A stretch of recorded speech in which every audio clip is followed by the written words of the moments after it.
this podcast, we get the chance to speak to Suzuki MotoGP riders Alex Rins and Joan Mir. It was recorded at short notice and we didn't get too much time. But even so, the Spanish pair gave us some really interesting views on just what it's like to race at the very top.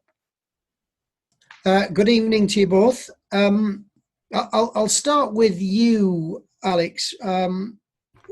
You're not racing at the moment. What have you been doing during this lockdown? Have you been going crazy? Have you been riding your? Do you have a new V-Strom 1050? What is it you've been up to? A bit crazy, you know. I've been in home like all the isolation. Now here in Andorra, we are allowed to ride in the karting or walking on the street like normal with a mask, but we are allowed to do it. And during this time, I did like a lot of things. I learned more how to cook with my girlfriend. I play a lot to the PlayStation. Then I did some trial bike. I ride also with my GCX 150. Sorry. And yes, as you said, I have one V-Strom, not the new one, the old one. And as soon they allowed us to go on the street, I did some rides with this bike. So are you happy or are you very frustrated to be away from racing? You know, I'm a bit frustrated because I love the racing, no? But I'm happy to spend like more times with my family. I'm happy to learn some new things. So yeah, I'm happy. Okay, Joan, the same for you. What have you been doing? And are you a different person now because you're not racing and you've maybe tried new things? Well, the person is the same, and well, like Alex said, well, at the end we live here in Andorra, and nothing much to say in confinement time, no. So yeah, just now we can start to go with the trial bike, also in the karting in 2,500 meters to take a little bit again the confidence with the bike, with the supermoto in my case, and nothing more. For me, it was a big difference when Andorra allowed us to start to train, because at the end all the day I'm training, I'm doing some things, and at the end when I arrive home at I don't know, at 6 o'clock in the PM. And the day is almost done, no, and everything is much more easy. And at the time when we are not training, when I'm not training, I'm trying to cook because I'm really bad. This is one of the things that you can do, and yeah, a couple of races in the virtual play with the PlayStation, couple of races. But I prefer the normal races, no? The virtual is too much practice, and I don't like a lot. But anyway, we have a great time. So are you both ready to go? Can you race tomorrow? Are you fit? Are you ready? Yeah, for sure. I think in my case more than ever. I training a lot all this isolation. Also, I prepare like a kind of gym in my home, so I'm ready for sure. FP1, I will finish destroy it, all my arms and and the neck, but for sure I'm ready. What do you think it will be like when you get back on the bike that you haven't ridden for over 2 months now? When you go like that for the first time, what do you expect? I don't know. I expect to be concentrated because, Okay. you know, with the MotoGP bike, when you go, as you say, like this, you need to pay a lot of attention in what is going on, no? I think I'm not ready to race tomorrow. I'm ready to make the first test in Jerez and then improve a little bit, because at the end, like Alex said, the arms, the neck, the back, for sure, we will have pain on the first days, even if we have trained a lot. But the speed, I train here in the karting and this, but at the end, the speed is something that the eye have to get used to, no? But we will be like this for everyone. Okay, let's talk about the racing itself now. Just how different is MotoGP to the other two classes and any other racing that you've done before? I'm thinking about the speed of the bikes, the complexity, the media involvement. Is it a very, very different business to Moto2 and Moto3? I think yes, for sure. There is a big step compare Moto3 and Moto2, because you are, for example, in Moto3 riding with the small tires, small diameter, no, of the tires, and also when you go to Moto2 compare Moto3, you start to feel more the bike moving, the bike have more power. Then on MotoGP, when I made the jump to MotoGP, I felt like, wow, this is a super machine, very, very heartbreaking, accelerating. Yeah. Joan, I would imagine it was the same for you. Can you describe what those first laps were like when you jumped on a MotoGP bike for the first time? Wow, I remember the first time was really, really special. I think that now when we will get the bike again in Jerez, we will not be the same, because at the end we know we have that feeling. But for sure, the first straight, you can believe it. You can believe it. It's really fast. The brakes, everything is working really well. Tires, everything, and is the best bike that I ever ride, no? And was something that I cannot explain by words, sincerely. Would you agree that the pressure at MotoGP is maybe higher because of the attention, especially from the media and from the fans, and maybe it's more serious? And as a result, can you enjoy it as much as you can in the other classes? Well, for sure, as you said, I think pressure is the same, because Moto3, Moto2, you need to pay like full attention. You have full pressure for your team or your sponsors or the people are pushing to you. You need to pay like more attention in MotoGP, I think. In the another categories also you need to pay attention, no? But in MotoGP you have like more things to play, no? Like more controls, more to reduce the engine brake, to reduce the power. You need to choose when. So I think a bit more attention you need to pay. Joan, do you enjoy MotoGP as much as Moto3 and Moto2?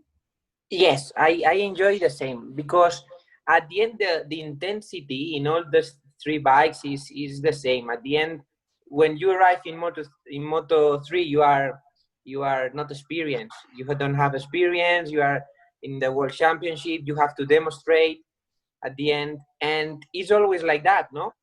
First year you have to demonstrate to continue the second year and to have a contract for Moto2 in this case, no? Then in Moto2 you have the intensity and the pressure to demonstrate also to get another results. And then in MotoGP, of course, everything is much more big. There's a lot of media behind you, and is a big step. But at the end, the intensity and the pressure is the same than in other categories, because at the end, if you are not fast, if you don't, if you are not fast, you cannot, you go home. It's like always is like that. What are the good bits and what are the bad bits? I think I can maybe guess, but you tell me. Decides a lot. For example, if you have a good weekend, you can win a race. If you have a bad weekend, you also can win a race, but with more difficulty. No, for example, since early the race I win in Austin this last year, my weekend was like not perfect. I had like a lot of problems to stop the bike, to reduce the speed entering on the corner. Then for the warm up, looks like everything is on his place, like a better setup, better confident, and then I win that race, no? So with a good weekend, you can win easy, no? I am surprised. I thought a win was a win. A win is a win, but to win in MotoGP, you need to have like everything under control. A good weekend is when you start on the FP1 in the top 3 and then you finish the race on the top 3. Is like this, no? But not a lot of times is like this. Perfect weekends is something really, really difficult, and even to super experienced riders in the category is something really difficult to do.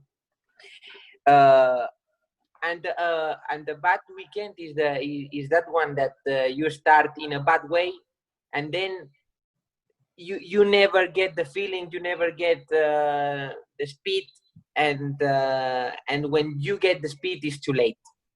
That is a case that, for example, last year a couple of ones were like this. We got the speed, but it was too late. At the end was the race, and you start on the back and nothing to do. How mentally tough is it? Is it difficult to remain happy all of the time when things are not going so well? Yeah, it's a bit difficult because this one depends about how is going the bike. For example, if in the Grand Prix you have like more problems, no? It's more difficult to stay high, no? Your like the mood, no? It's like more difficult to be up with the mood. But I think in this kind of situations, if your team is good with you, if you have a good relationship, they know how to put you up, Something that is really important is to have a good atmosphere inside your team, to believe in them at the end, and it's important that they believe in you. And this is really important because at the end, when you win, all the people in the paddock want to stay with you. But at the end, when you don't have when you have these difficult moments in this, there are a couple of ones that at the end push you and come on, let's do it. And at the end, this is really important. I'm really happy because at the moment in the team that we have, the crew that I have is really good. Okay, we've spoken about, fine-tuning your mind and your heart. What about the bike? How difficult is it to set up a MotoGP bike for the race weekend? Because you can adjust so much. How do you get it right? It's not easy. Sometimes you have the wrong setup for the race. You need to pay a lot of attention. But a lot. You need to test very well. You need to make a double test. For example, this pre-season. In my case, we test like the new items. Like we test the new item, we compare with the old. We test again with another with more hot on track. We've been in another track, like for example after Malaysia and Qatar. We test it again. We go back. it's difficult to choose, no? And for sure in a race time you have less time to test. For this reason you need to go like full gas from the beginning. Joan, is it the same for you? Do you find it a challenge to get everything right? Yeah, well, something really important is to give always the 100%. Only in this way, the information that that you give to the engineers and everything is real. Because at the end, if you not push at 100% in all the sessions, the same, the bike half a second slower is perfect. There's no problems. But then when you start to improve and this, it's when the setup can make a big difference. Tell me, what are the best points of the Suzuki and what are some points that you wish were a little better? Well, the corner speed is quite good. The braking stability is something that we can improve. Also, the braking stability and the top speed is something that we have to continue improving. Even in the qualifyings with the new tires, we always struggle a little bit. It's possible now to make a good lap time because the bike of this year is better. They improved a lot, but there's still some work to do if we want to be. I think that we have the package to be at there fighting for the podium. But the riders, we always want a little bit more. The best point for me on my Suzuki, I think, is the stability from all the bike. You know, if you ask me like to improve in one area, I will say the stability on brakes. But I think my Suzuki is going very well on corner speed, is going very well on acceleration area. Speed we improve, I think, with this new engine for this new year a little bit. But I think if I need to improve something, is the stability on brakes. How closely do you guys work with each other at the race weekend, or are you rivals? Well, for sure, inside the track, like there is no friends. For sure, with your teammate, you pay like a bit more attention on the overtakes. No, I think in these 2 years, all the overtakes we made was like correct. No, like in the box, I think by my side, I try to work on my bike for sure. If Joan is testing like something different, we have like very different riding styles. I talk, for example, by my side, I don't brake like really hard. And comparing that and all with Joan, I think he's braking a bit more hard than me. If I get wrong, Joan, you can tell me. It's like this. So, do you speak to each other in the box quite often about the problems you're having, or if your bike gets better, do you share that information with each other? I don't Are you friends or enemies? For sure, we are friends. No, we are from same country, no, same language. I think also this is important to have in the team like one rider talking the same language as you.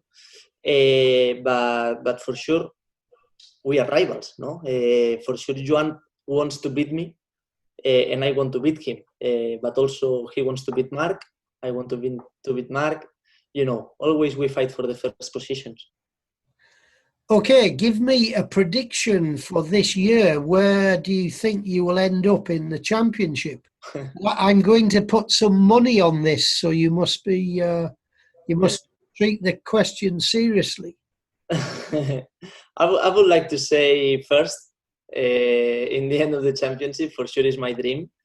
But I can't tell you something now because this year will be hard and different. because like double races and everything. So let's see. Maybe we can talk again in the middle of the championship, and I can tell you something. And the same for you, Joan. Where do you want to finish? Well, it's a bit difficult to say now because it's like a lot of time ago we did the test, and if you ask me this after the test straight away, and this probably I say, come on, maybe top 5 at the end of the championship can be a really good result for me for the second year in this. But now I don't know. It's was too far the Qatar test, no? And but anyway, I don't want to say also nothing. Will be hard, as Alex said, like a sprint championship, and well, we will see if we will be there on top. Why are you Spanish riders so fast and successful? What is the secret? I think Jamón. Jamón. I like jamón. I don't know. That's why. I don't know if the rest of the countries they training from the beginning, like very young. But in my case, also for example, you know, Joan and me, we are different ages, no? And we don't like race together from the beginning, no? Like in the low categories. But for example, with Maverick or with Oliveira, Alex Marquez, Arenas, I raced together like all my life, no? And I don't know if in the rest of the countries are the same. What do you think, Joan? Why are Spanish riders so fast? Do you have special water? Well, I don't know. Always they ask me the same question from Mallorca, because at the end in Mallorca there are a lot of sport athletes that are really good, and they ask me always this question, and I don't know what I have to answer, because it's difficult to say for sure. I like to work in a lot. I at the end I'm very focused in what I'm doing. I'm living for this, and this is something that I always want to improve, even if it's a little bit. Okay, final question for you each. When the racing is at its height, when you're busy all the time, do you do boring things like clean the car or do housework or walk the dog? Do you do normal things, or is it always above all that? Well, out of races, yes, for sure. Like in the life, no, in a normal day for me, I go in gym. If I have time, I clean my car. I go to walk with the dogs, like with my girlfriend, no, in home. Joan, is it possible to escape from MotoGP racing, or is it in your head and your heart all the time? It's not that it's possible. That is something that we need to do. This is clear, because at the end, if you are always with that pressure doing some things, you have to disconnect about all this stuff. You have to say to be a normal guy of 22 years and just at the end just enjoying the life in some moments, no? Then when you have to work, you have to be really serious. But when you are not working, at the end, enjoy. Well, look, thank you very much. I hope that you win many races this season. It will be a different season, I'm sure. And I hope someone is champion and someone is runner-up, but I am not saying which one. I don't care so much, but I hope you do really well. Thank you very much. Thank you. Thank you very much. It might have been short, but that was definitely worth listening to. Hope the season gets underway soon and those guys get some great results. Anyway, don't forget to subscribe to make sure you don't miss the next Inside Line podcast. See you then.